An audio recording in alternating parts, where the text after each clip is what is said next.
अस्सलाम वालेकुम दोस्तों, अगर तव्हां असांजे यूट्यूब चैनल ते नया आहियो त सब्सक्राइब कयो ऐं लाइक कयो, बेल आइकन खे दबाइण न विसारींदा।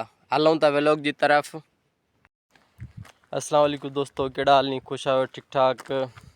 मां आहियां तव्हांजो दोस्त अख्तियार अली ऐं असांजे यूट्यूब चैनल जो नालो आहे सिंधी सोशल नेटवर्क।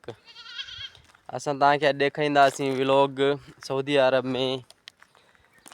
अरब में ॾिसो माशाल्लाह साम्हूं बकरियुनि जी वाड़ी आहे ऐं उनखां अलावा हे यानी कि भाण पियो आहे बकरियुनि जो ऐं दिमिन वग़ैरह इनखे चइबो आहे। ऐं माशाल्लाह इन्हनि वटि एतिरो पैसो आहे यानी कि कबाड़ इन्हनि जे कंहिं कम जो न आहे।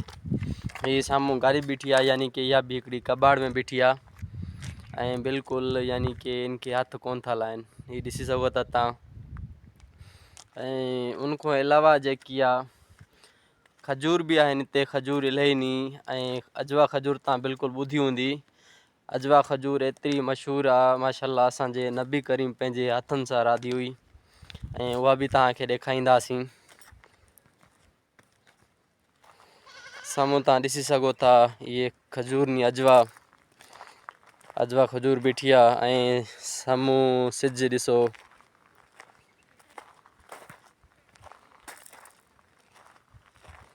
ऐं उनखां अलावा हाणे असां वञी रहिया आहियूं जबल जी साइड। हिते जबल बि माशाल्लाह काफ़ी वॾा आहिनि, तव्हांखे मां ॾेखारींदो हलां। साम्हूं नज़र तव्हांखे अची रहिया हूंदा, मां ज़ूमिंग नथो करे सघां छो। उनखां अलावा तव्हांखे ॾेखारींदो हलां त मां हाणे खजूरनि जी तरफ़ मां वञी रहियो आहियां। एतिरियूं वॾियूं न आहिनि लेकिन माण्हू यानी कि हेठों बीह करे बि पटे सघे थो, लेकिन हिन महिल तयारु न थियूं नी।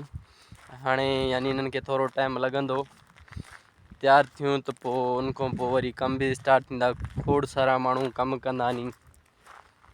ॾिसो माशाल्लाह हर जाइ ते